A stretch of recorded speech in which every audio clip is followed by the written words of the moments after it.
for about 30 days, but we have the recordings on YouTube, so it'll be available over there also. So whenever you guys are ready, you can just hit it off. Okay, great. Thanks, Hattie. Are you ready, Hugo? I am, Glenn. Thank you. Okay, warm welcome to the Welcome Talk Twitter Spaces. I'm Glenn, your host, and today we have joining us Minima. Hugo here is to speak for the blockchain. It's a level 1 blockchain. We'll be discussing that today. A layer 2 is also planned for the future called Omnia. We can discuss that. We've got mini DApps to talk about. The token will be launching next month, so lots to delve into today. But first, can you give us your background and experience, Hugo? Yes, sure. Thanks very much for having me, guys. My name's Hugo Filer. And I'm the co-founder and CEO here at Minima. I guess my first 2 decades of career was spent in marketing, communications and advertising, both client side at Sony and agency side, likes of BVDO and WPP agencies, before I launched my own agency in the UK. And I run global campaigns for telecom, tech, automotive, for clients like Vodafone, Telefonica, Sony, Toshiba, Volvo. I've been aware of crypto for over a decade and spent the last 5 years down the rabbit hole with Minima, thanks to my old friend Paddy, who's the co-founder and sort of tech architect of Minima. He was mining Bitcoin back in 2012. And that gave him the sort of the idea and the reason to start building Minima. Okay, thank you for the introduction, Hugo. Maybe we can start with an introduction to Minima and how it is different from other blockchains. Sure. I mean, if you go back to sort of, the only real reason to use a blockchain is for its ability to deliver censorship resistant through decentralization. Because otherwise you might as well use a centralized database because it's 1,000 times faster and 1,000 times cheaper. So if you agree with that thinking, then a layer 1 needs to be decentralized to have any long-term merit.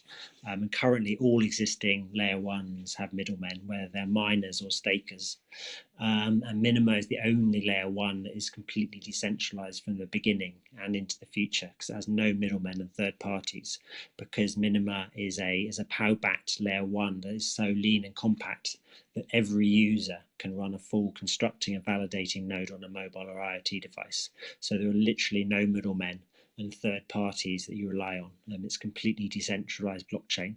And at the end, I guess in many ways, the vision is to have all connected devices, whether that's mobile phones, cars, light bulbs, sensors, that will be able to run full Minima node.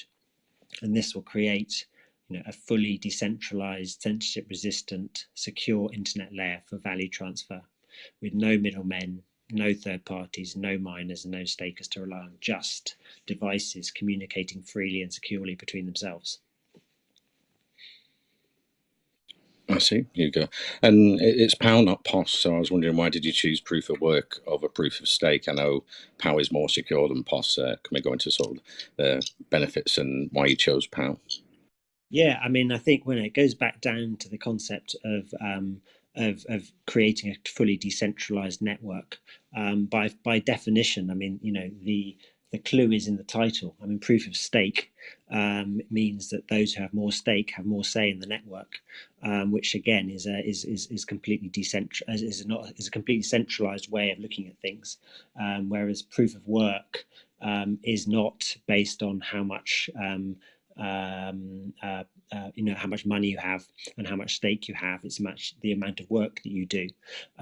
With Minima, rather than being competitive like Bitcoin, Minima, everyone collaborates together. So rather than competing to secure the chain, every user on Minima does a small amount of work that gets added to the chain, and that is the way that you'll be able to keep a blockchain completely decentralized, rather than from centralizing around either the competition of mining or the competition of having the biggest stake. If that makes sense. I see, Hugo. And you started in 2018, and the mainnet's coming up in the second quarter, 2023. So maybe we could just go over for the spaces what's been happening over the last 4 years and what's building up for the future for Minima. Yeah, absolutely. So yeah, no, so we basically, as I say, we started off at the beginning of 2019, and we did in 2019 we did a code audit and a test net with Swisscom blockchain. We domiciled in Switzerland, and so it made sense for us to work with Swisscom blockchain and to do that. In 2020, we had our first proof of concepts with Manx Telecom, telco in the UK. And then in sort of 21 and 22, we've been building out our test nets. And we now have, we have hundreds of thousands of people running Minima nodes on their devices, whether that is on mobile phones or on laptops, running across 187 countries.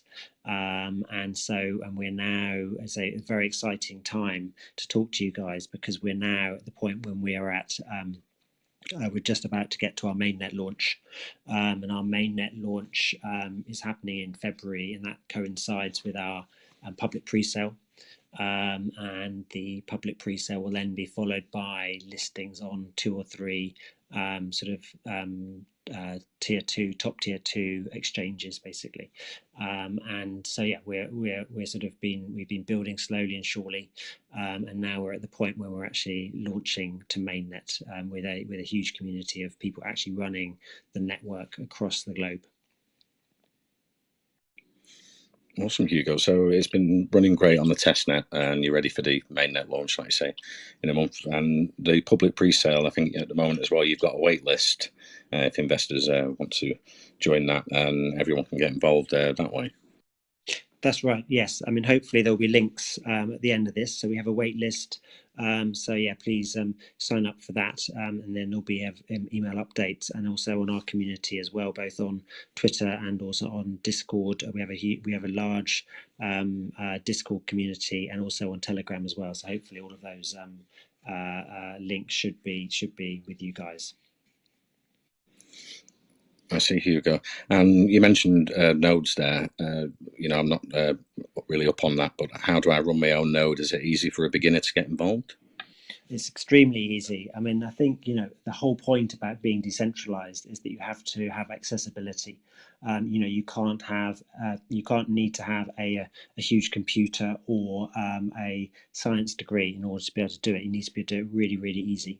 And if you have an Android phone and you go to the Google Play Store, you can literally right now download a full constructing and validating node on your phone. It runs in the background, and is sort of works like a messaging app or a social media app, basically.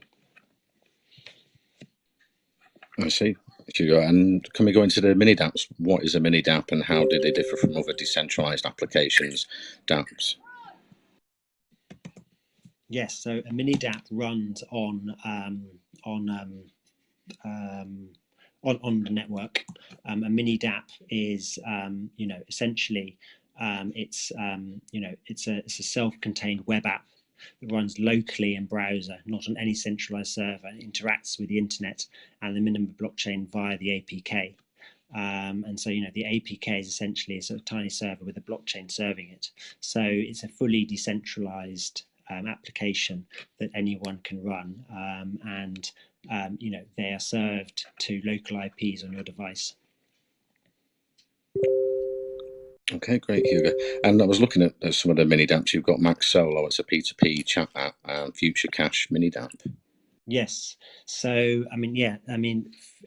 Max Solo is, again, if you imagine you and I both have a Minima node running, it means that you and I can chat directly to each other via a server to server.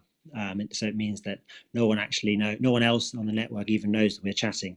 So it's that level of sort of privacy and encryption that we can have a complete conversation unknown to anyone else. And also it means that we can also transfer value to each other. So I could send you Minima from my chat app to yours, basically. I see, Hugo. And have you got like any educational resources for new developers or intermediate developers and investors? Yeah, absolutely. I mean, if you go to our website and you go to learn about and documents, everything is in there for it, for both investors, but also developers to then learn how to build on Minima. We will also be running workshops and hackathons and road shows this year in order to bring on board more developers. End of last year, we ran our first Minima innovation challenge, bringing on board developers coming up with their own mini DApps ideas. And we had 50 sort of shortlisted and 10 finalists, and some very interesting ideas were created there, not least one which we're bringing forward, which is sort of offline payments as well, which is of great interest to some of our enterprise clients as well. Awesome, Hugo. And what's planned for the future with your layer 2? You've got the Omnia coming in the future as well. So yeah, Omnia effectively is our layer 2. It's an implementation of Bitcoin's Lightning Network L2 implementation. And again, I mean, we in order to scale, we believe very much that you can't scale on layer 1, you have to scale with layer 2. Lightning is proving to be a sort of an excellent solution for scaling a blockchain between nodes. I mean, the interesting thing and the major difference between Bitcoin's Lightning Network and Minima's is that on Bitcoin's Lightning Network, you have to use 4 nodes in order to communicate between each one. So that's limited to the number of 4 nodes that Bitcoin has. Obviously, with Minima, every single user runs a full constructing and validating nodes. Every single user has the power of being in charge of the Lightning Network, and that's how Omnia works, basically. I see, Hugo. And what is the Minima Coin utilities that's going to be launching next month? Can we go into some details around that? So yeah, I mean, again, so the Minima coin is, Minima is a layer 1, and Minima is the coin that sits on the layer 1. So it can be used for the transfer of value, but it can also be used for the creation of Minima tokens as well. So in many ways, like Ethereum and ERC20s. We are, you can create tokens, and you can also create NFTs directly on your device.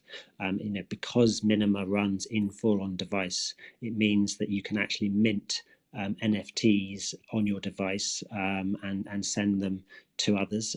We're working with a number of partners at the moment, enterprise clients, creating tokenized networks for those companies as well. If you take some examples, one of the most exciting areas that we're working on at the moment is within the automotive industry. We're partnering with Mobility X Labs, which includes Volvo, Ericsson, Polestar, CVT, and we've been we now have nodes running on the head units of vehicles, and so we've had that means that we can enable the authentication of data within vehicles, and also the value transfer between vehicles and secure messaging. Initial use cases are access control via NFTs and paying for EV charging. And those are all facilitated through the tokenized network that is created on the Minima network. Okay, great, Hugo. That was my next question, partners and collaborators, but you've mentioned some there. So, that's great that you're partnering with companies in the real world. And is there any sort of crypto companies you're working with closely as well for the future? And can we go into like the NFTs you're planning on the blockchain in the future? So yeah, we have a partnership with a major file sharing company at the moment, and we are building out an NFT marketplace with them. I can't unfortunately mention exactly who it is, although we're very excited. They have 80 million active users, monthly users. And that is something that, the reason they're working with Minima beyond other projects is because they believe very much in the self-sovereignty of their creators being able to own their NFTs, and by minting them on their own device, they have the sort of self-sovereign ownership on their device rather than having to go to a third-party site and effectively sort of re-centralizing the system. So that is that's a very interesting area that we are looking forward to announcing soon. I see, Hugo. And going back to the Minima coin, can we go into the tokenomics breakdown? So yes, so basically we have 51% of the coin has been allocated to the public. That is, we have 16% of that. This is all coming out in Tokenomics paper, which will be published and updated and confirmed next week. So if you go through to the public pre-sale, all of this will be on in the public. But as I say, we have 16% going towards the public sale, and we have a 23% that is being allocated to loyalty programs and development grants from the foundation. And we also have we've allocated 12% of that 51 to the node running incentives, and that's how we've managed to sort of have hundreds of thousands of people already running Minima nodes on the network, because they're incentivized by a Minima a day to run the node on their device in the background. And then we have had the 49% has been allocated to team and advisors and various private rounds throughout the last 4 years, basically. So we're now, very excited about launching it to the public in the pre-sale. We are now, as I say, we're domiciled in Switzerland, and so we have a no action letter from FINMA and legal opinion on Minima being a utility and payment token rather than security. So again, we're getting ourselves into shape for a very successful and exciting pre-sale in February. Great, Hugo. And how many developers are you looking to get building on the platform when you launch the mainnet? And how are you going to track them compared to other blockchains to the Minima blockchain? So yeah, I think we currently have we have probably sort of between sort of 40 and 50 developers, both internally and also in the community, building on Minima now. And we are, I think there's two ways. Firstly, from a principles perspective, by being completely decentralized and the feedback that we've had, we are very confident that in terms of the theory of decentralization is something that Minima is answering. So we appeal to even the very most staunch libertarian developers from that side of things. If you are more enterprise orientated, then we have a lot of enterprise projects that developers will be able to get involved with, and then we will be, obviously we're creating a number of events, both linking in with existing event owners, but also we'll be curating our own hackathons and our own sort of major event in Q3 of this year to onboard and to excite and to educate developers to come on board and to work with us. But again, I think what we're doing and achieving in terms of a truly decentralized network is something that's going to ring true with a lot of the developers out there. Sounds great, Hugo. And what's the marketing plans for the year? Can we go through that for investors? Yeah, so we have, we have a sort of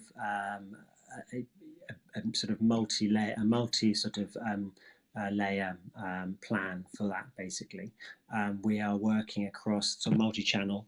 We're doing podcast, AMAs, advertising, and we're working with KOLs, specifically ones that sort of understand, sort of quite technically where Minima sits within the ecosystem. We're doing sponsorships, keynotes at events, and also, very much based around, I guess, two areas really. The first one is true decentralization, and what that means at a fundamental level, and then the utility through partnerships. We'll be announcing a number of key partnerships, both in the run up to our pre-sale, and then also post that once we're onto the exchanges as well.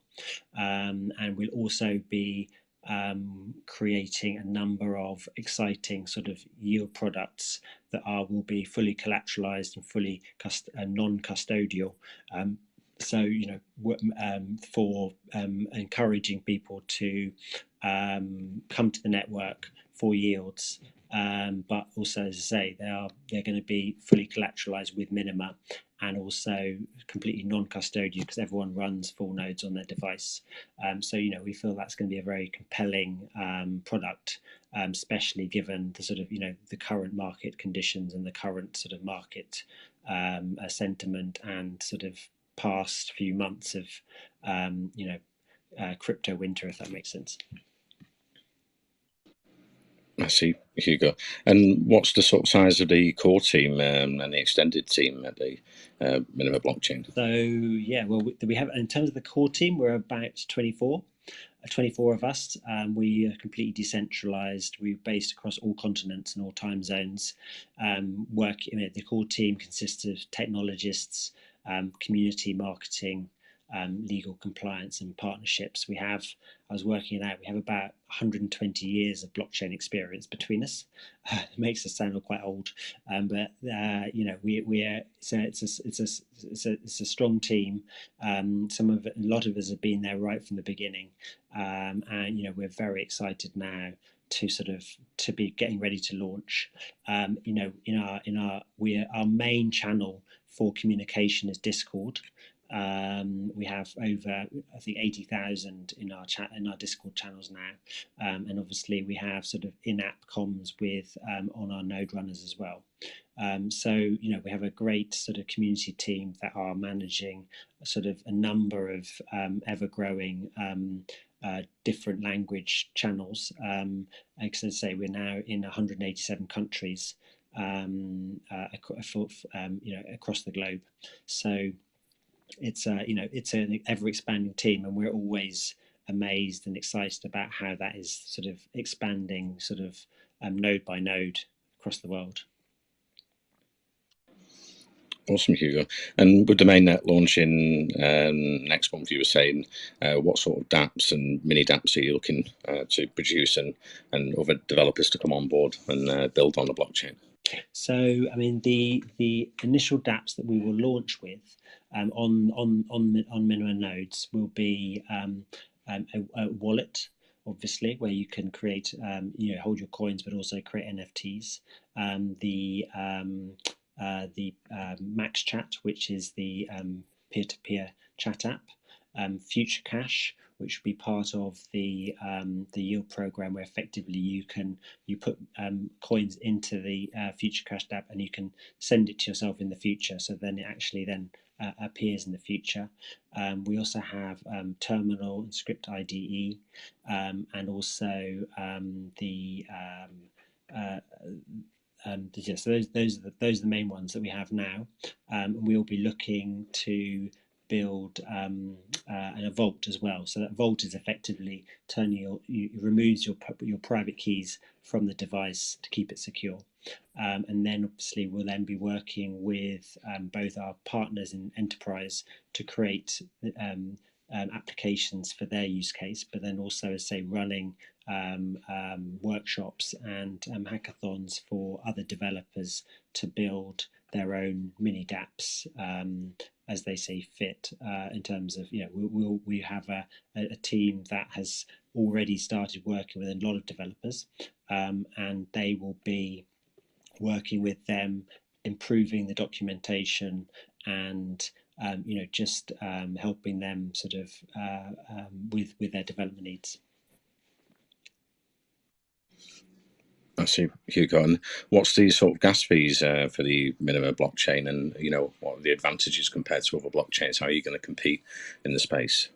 So yeah, I mean, this is the interesting thing. So in many ways, up until now, all blockchain L1s have used fees in order to pay their miners or their stakers to do the job of securing the chain.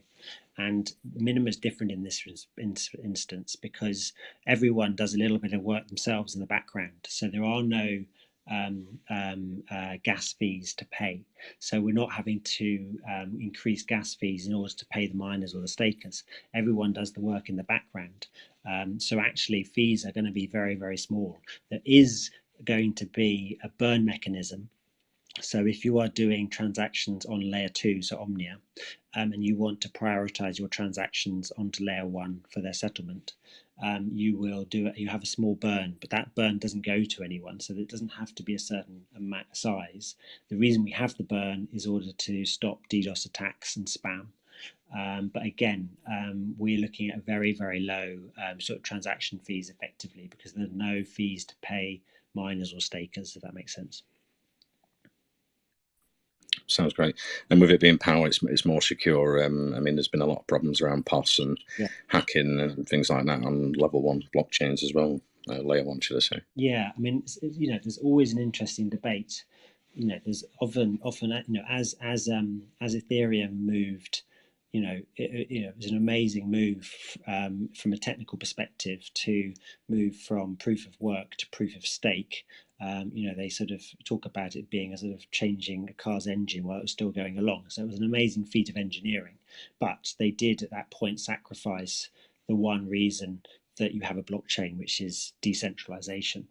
And so there's a lot of publicity about the fact that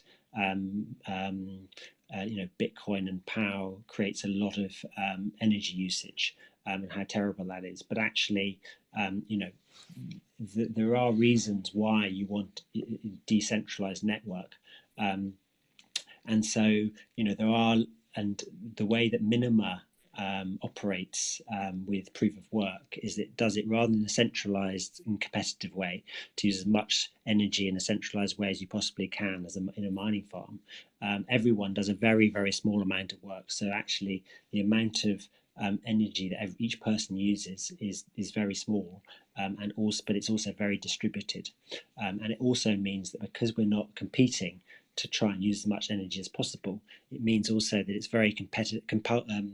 It is compatible with effectively free energy in the future. So, when you get phones are going to be soon, rechargeable through ambient light, it means that the energy being used is actually coming completely from renewables, and there's no incentive to go to fossil fuels to try and use extra power, basically. So it's a sustainable way of using power, and power is a much more a practical way of creating decentralization, if that makes sense. Definitely, Hugo. Yeah, I think it's exaggerated. I think Bitcoin 40% is mined, like you say, from hydropower, solar power, and wind. So, and then that's just increasing for the future, especially with the energy crisis we have. So it's free once you've set it up with solar, wind, and hydro. So yeah. Let's open it up to community spaces questions. Let's see. We've got Aisha. You had a question for Hugo. Minima, go ahead. Yeah, thanks, Glenn. It's mentioned on your documents that once users have set up their transacting relationship on Minima, they can perform all transactions off-chain on Omnia. I want to understand how will off-chain transactions be recorded and how will these be tamper-proof? And is Mackle Mountain Range database on-chain or off-chain? Sorry, I got the first part of that. The first part of that in terms of Omnia. So it works in the same way as the Lightning Network. So if you open a channel, so if you go off chain, and you then want to transact with someone else on a node, then all of those transactions will happen in a channel. And then once you want to close that channel of transactions, then you come on chain to then settle it. So everything in terms of the sort of transaction validity is then confirmed when you come back on chain from off chain to on chain, if that makes sense. I didn't quite get your second question. Sorry, can you repeat that? Yeah, I was asking, is MMR database on chain or off chain? So the MMR database is on chain. That is basically the it's the database to is a proof database. So that, I mean, again, that is one of the things that that is an innovation that we've used. It was actually created originally by Peter Todd, and we use his MMR database as a proof database, so that only the proof is needed to confirm that the transaction is correct, rather than all the data itself. I mean, we will be running archive nodes as well, but they're not needed for the functioning of the network. But they are if you want to actually check the data into the past, basically. But again, everything is on chain in that respect. Okay.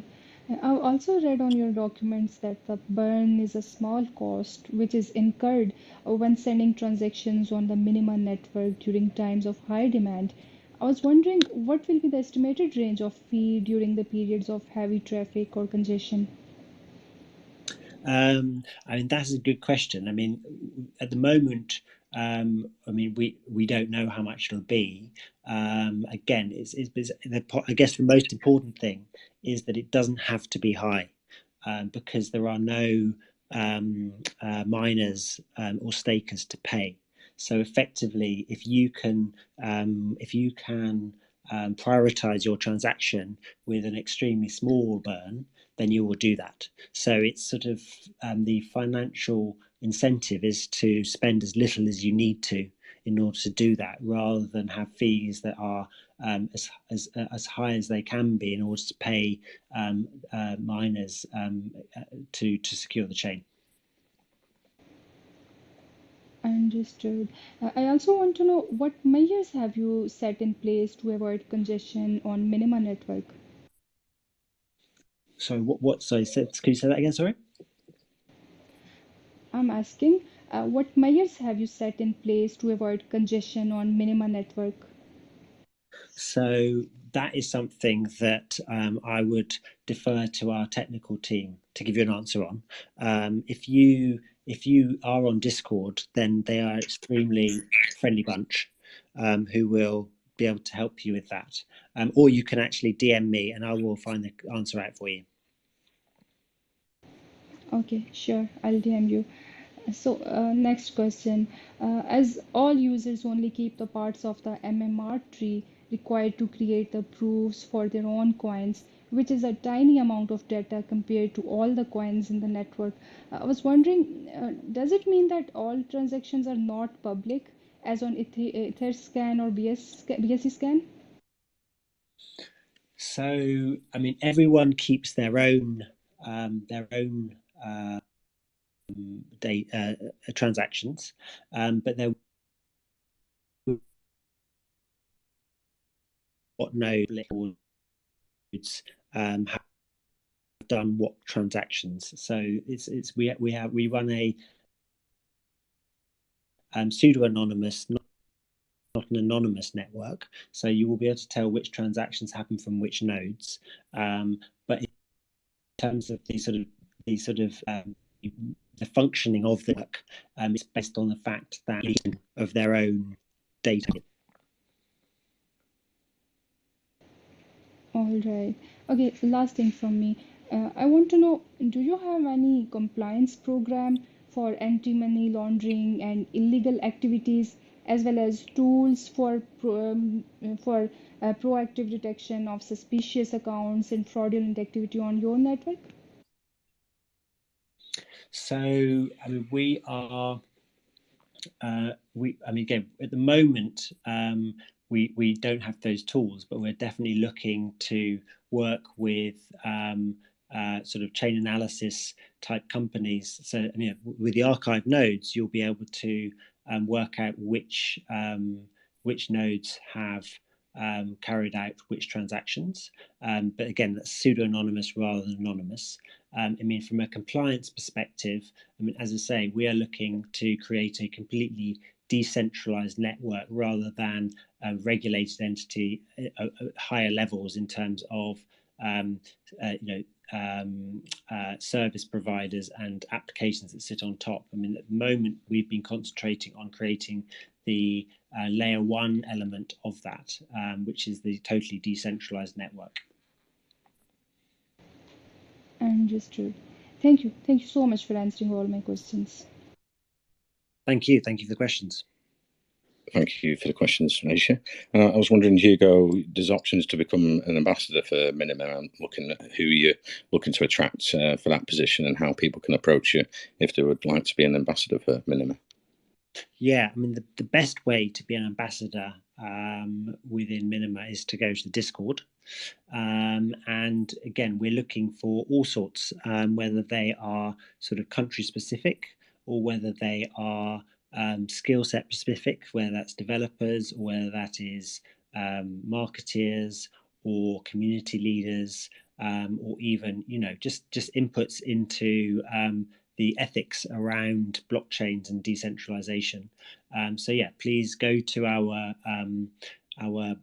Discord server, and we have an ambassador program there. So if you look that up, then we have a lot of sort of activity there, a great community team, and also XP points to earn throughout those activities as well. I see, Hugo. And as you're the only blockchain controlled by users, I'm wondering if you're going to be setting up a DAO with voting rights, because it's very community sort of controlled. So, again, there's definitely the potential for Minima to enable DAOs to be set up. What excites me most in many ways about Minima is that it doesn't require governance, because every single user is an equal on the network. So as a protocol itself, it doesn't require that kind of governance because every user is equal. But it does allow for other entities or sort of groups of people to set up their own DAOs if they want to use in the Minima network. I see, Hugo. Let's move to some more Spaces questions. Let's see, Katz and Levi, you had a question for Hugo at Minima. Go ahead. Yeah, thanks, Glenn. Can you guys hear me? Yep. Yeah. All right. So the first question I actually have is about the cookies policy I saw on your website. So on your website, I saw that you actually need cookies. What do you need cookies for? Because a lot of people usually have this mindset that anyone who supports cookies also supports harvesting and selling of data. What's your take on this? So that's actually a very good question. Funnily enough, I got contacted by another community member about exactly that 2 days ago, and I agree with what you mean. The reason we were using them was purely for marketing perspective, in terms of in order to be able to sort of go back through Google Analytics to see how our website was doing. However, they suggested quite rightly that wasn't particularly sort of libertarian and decentralized. So we should definitely have a disable all cookies function on there, and which we are going to do early next week. And we're doing that with the release of our new website, which is coming out next week. So thank you for asking that question.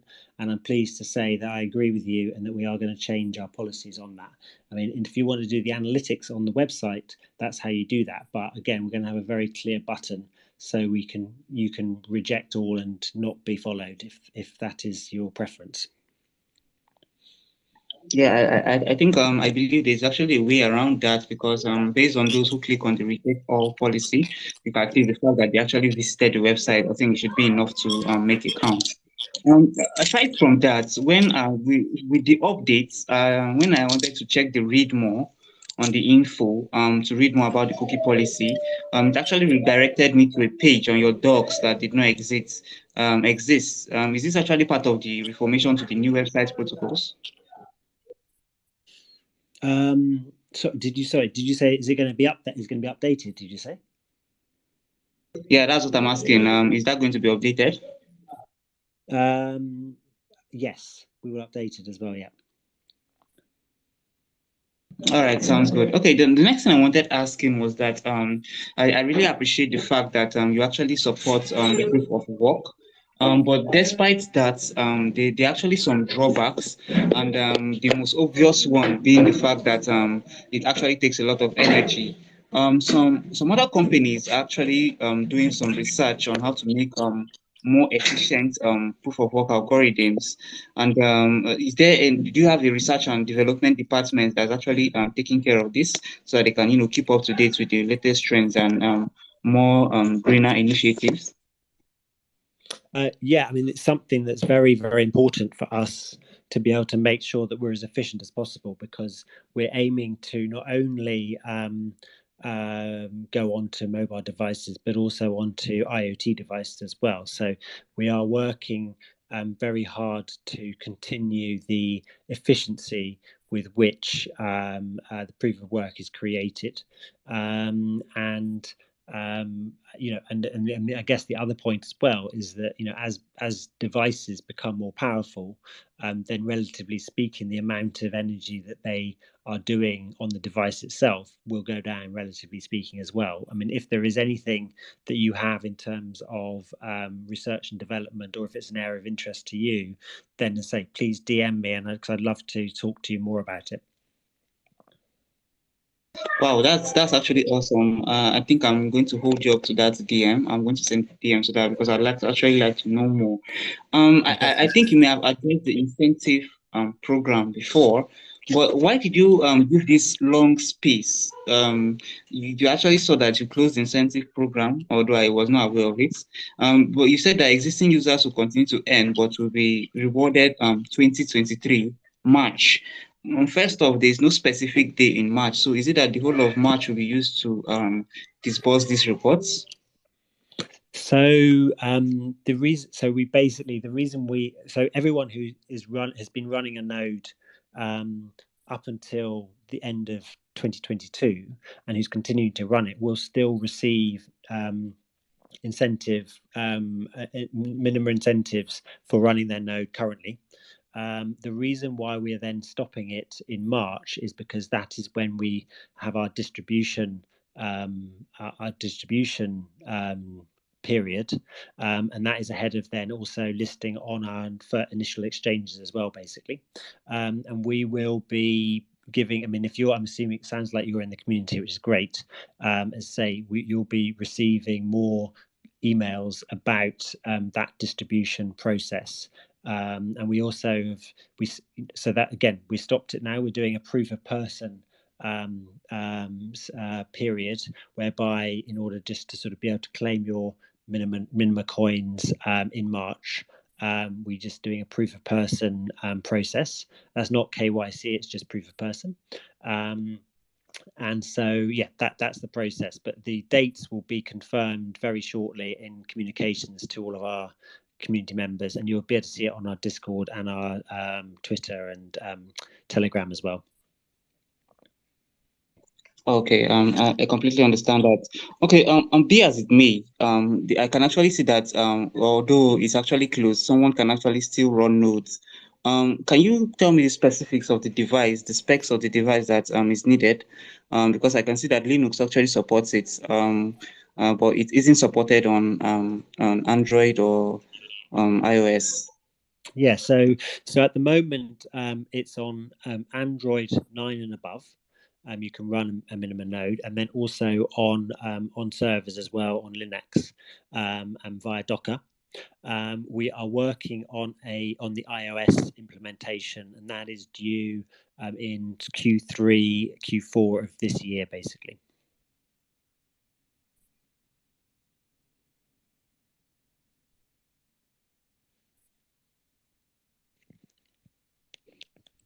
That answer your question? Are you there, Captain Levi? Oh, we might have lost him a second. So I was wondering as well, Hugo, as you're the only blockchain to run in full on a mobile phone, what advantages you see and opportunities in the future at Minima? So yeah, I mean, I think, you know, again, not only does it, the fact that it can run on a mobile phone mean that it's most decentralized, which means that, you know, in many ways it's the most sort of useful blockchain for censorship resistance through decentralization. But also it means that, you know, once it runs on a mobile device, it also means that it can run on all and all other devices in many ways, because phones are powerful, but they're also once you get to the point where you can run it on the mobile, then you can also run it on the likes of light bulbs, on washing machines, on traffic lights, on EV chargers and everything like that. And we believe, you know, very much so that if you want to have a network that is run by everybody, then it needs to be on devices that everybody has. And obviously, you know, computers only, you know, not everyone has a computer, whereas everyone has a mobile phone, or the majority have, and the you know, the penetration is going only one way. And so for us, to run a completely decentralized network, it has to be accessible. And so you start with a phone, and then you go to devices, and obviously devices speak with phones. I mean, again, specific example, you know, if you know, in the future, you know, your electric vehicle, your autonomous electric vehicle, you'll get access to it via an NFT on your device. Access control on NFT to your device, and you'll also then pay for charging. I mean, one of them is an interesting, exciting project that we're working on to democratize EV charging, whereby if you have a EV charger in your house through the Minima blockchain, you'll also then be able to sell your charging to other users. So they will actually be able to charge their car from your EV charger as well, basically. So it's really sort of taking the next step to bring blockchain to the masses. I mean, everyone talks about how you're going to onboard the next billion users, and unless your blockchain runs on a mobile device, then you're probably not accessible enough, and you're not decentralized enough, basically. So that's, you know, we see the future as mobile, and so therefore the future of blockchain shouldn't be on mobile too. Awesome, Hugo. Yeah, super exciting. You know, when someone brings this out, you know, first to market, then they've got a head start on all the other blockchains. So that's built into the future for the expansion at Minima. That's really exciting for the community and the team. I'm sure you're all thinking of what's going to come for the future for the Minima blockchain through the way you've set this up. It's super exciting. But let's go back to community investors. I think we've got Ramat. You had a question for Hugo at Minima. Go ahead. Yeah, thank you, Glenn. I have a few questions. So I just want to understand that is the Minima protocol based on the directed acyclic graph technology, which is a different distributed ledger technology as compared to blockchain? No, it is a blockchain. It's a blockchain. The only difference between Minima and Bitcoin, for example, is that we have collaborative proof of work rather than competitive proof of work, which means that everyone does a small amount of work on their device that gets added together to create the proof of work on the network, basically. Understood. Okay, I also want to understand that how is transaction proof of work creating the security equivalent to or even higher than the Bitcoin proof of work?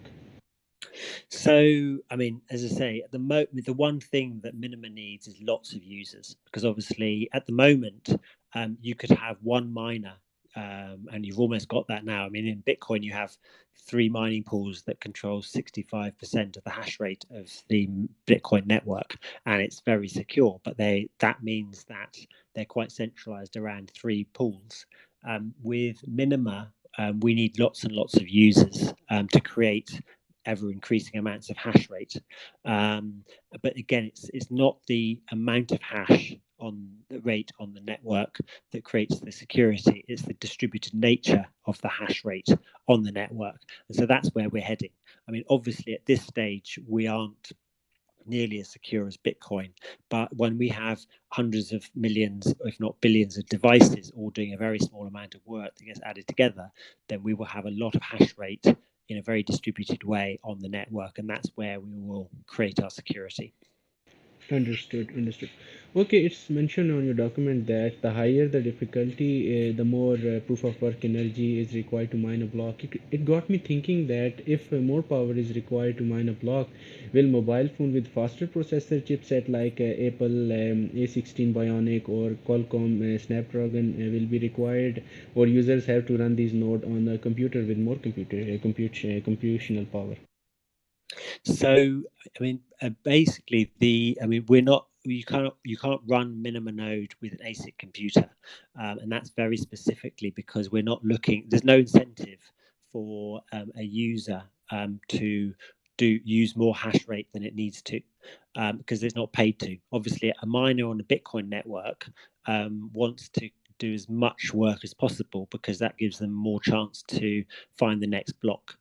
With Minima, there isn't a financial incentive to do that. So you effectively, the reason why you'll be running a node as a user on the Minima network is through the utility that having a node on your device gives you, rather than the financial incentive that other proof of work blockchains employ.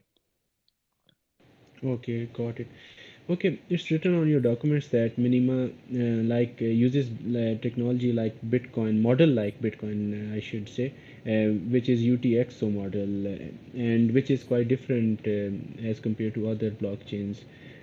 So I was wondering that does it mean that Minima will not be EVM compatible, and Minima has no interoperability with the other layer one blockchains? And also, have you developed your own virtual machine based on your own KISS script language? So we have our own as a scripting language. I mean, the end goal will be to be compatible and potentially EVM compatible as well. But again, that is going to take a lot of integrations. And so obviously at the moment we're concentrating on launching our own sort of mainnet to go live. But again, we are of the mindset that there's a lot of chains out there that could be very exciting side chains on the Minima network. So again, that's something that is into the future, but not right now. Okay, understood. But your chain is not EVM compatible, right? No, that's correct. That's correct at the moment. Yeah. Okay, got it. I am okay. Moving to the next question. I've read that mini DApps are the minimum decentralized application which are running on your network, and in other words, these applications are built using the functionality enabled by the minimum blockchain peer-to-peer network. So it got me thinking that do you have any plan of maybe offering decentralized server and the decentralized storage solution to these applications running on your network? So yeah, I mean that is a very interesting area, and there are a lot of very interesting projects that are looking at sort of storage solutions. I mean, Minima itself is very much a sort of a sort of a payment solution for transferring value. But again, we're looking at combining with other solutions in order to be able to deliver storage solutions. There's some interesting projects out there. So yeah, we I mean, obviously, Minima itself, we're going to stick to the value confirmation and value transfer side. But again, we think it could be very exciting to sort of link in with data storage providers as well. Okay, it makes sense. Okay, I was also wondering that have you obtained the patents for the innovative technology that you have developed for your own blockchain, like transaction proof of work or other innovative technology, so that others cannot copy your code or fork the chain? So, I mean, basically, no, we are open source, very much so, because we believe that's the way to be completely decentralized and trustworthy as a result of that. In many ways, our IP comes from our proof of work. So that means that the more people that use it, the stronger it becomes. And the stronger it becomes, that means that even if someone even just could go to our GitHub repository now, and they could they could create their own version which would be identical to ours, but they wouldn't have the proof of work on it. So if you're going to have a chain that is identical, other than the fact that one has more proof of work than the other is therefore more secure, then people will build on that. So we are confident that by creating a large community with use cases, and obviously the team behind the technology, that will give us the security that we need to keep building on the chain and bringing more and more users onto a specific Minima chain itself. Yeah, that's a really great initiative. So I was also thinking that how much transactions can Minima carry out in 1 second? Do you have your testnet running? So we have, so again, we're very much of the belief that Minima, blockchains can't scale on chain. So Minima runs around 5 transactions per second, and the scaling is on the Omnia, which is the Lightning L2 implementation on the on layer 2 basically. So if you consider Bitcoin sort of 7 transactions per second, there's billions of value going across that, and that's never had an issue. And then obviously it's looking to use Lightning to scale. It's similar to us, so we don't believe that sort of transactions per second on chain is a particularly useful metric, because actually what you really want to be doing is having as few transactions on chain as possible and as many transactions off chain as possible to create the scalability. Yeah, got it. Okay, final question. So I was thinking, when signing up for a Minima app in order to run a node, do users only have to provide email address, or other personal information will also be required for KYC? So in up until now, we've been running the Minima incentive program, whereby if you run a node, you give us your email address so that we can stay in contact with you, and then we effectively been building up incentives. You've been building up incentives as a user. So no, the only in terms of the incentive program, the only type of KYC is an email address and then proof of person. In general, and again, being completely decentralized and permissionless, anyone in the future can run a node. There's no kind of KYC required to run a node in the future. Understood. And thank you so much for answering all my questions and providing me with explanation. Thank you so much. Over to you, Glenn. No problem. Thank you for your questions. Thank you for the questions, Ronan. Unfortunately, we're running out of time today. We could talk for hours. There's a lot to delve into to the layer 1 and the layer 2 and everything around the ecosystem with Minima. With the only blockchain controlled entirely by users and the only blockchain to run in full on a mobile phone, it's looking like a really exciting future. And we recommend anyone joining the spaces today, check out the website, the white paper. And if you have any questions after the call today, I see we've still got plenty of hands up. Are you mainly on Discord, Hugo, if people want to come in and ask questions? Yeah, Discord and Telegram are the best places to ask our questions. But very good. Thank you so much. Great questions. Really shows that people are looking into it, which is fantastic. And, it's a very exciting time for us. So thank you very much for the opportunity and to be here.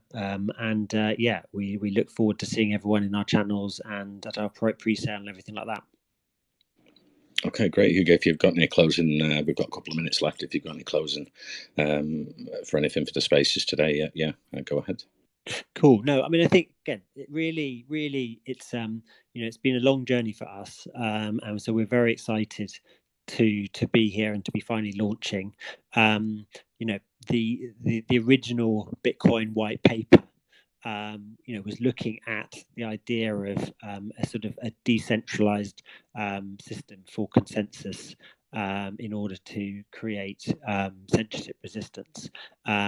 Yet, 14 years on, all existing blockchains have varying levels of centralization built into them, or increasingly becoming more and more centralized. So we feel like, people often ask us, do we really need another layer one? And I guess the answer for us is yes, if you want an actually truly decentralized network.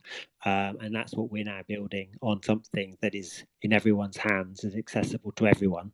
We feel like this is the next sort of generation of blockchain, the next approach to decentralization. I truly believe in 5 years' time, everyone will look back and go, well, that was obviously going to be the case. But obviously, we're now at the stage where we're sort of educating, we're exciting people, and we're bringing them on to something that is sort of new and novel. And I'm glad that it's exciting that I've got so many people here on Twitter Space who are sort of coming to hear about it now, and look forward to the next few years as we sort of go into the next the next bull run. Minima feels like it's sort of very well positioned to take a big position in the whole market, really. So I'm very excited. Great, thank you for coming, Hugo. Take care. I'll finish the recording and send that round our socials for anyone who couldn't join the call today. And we also had a live stream on YouTube. We'll send that over for you to share with the community. Fantastic. Thank you very much, guys. Much appreciated.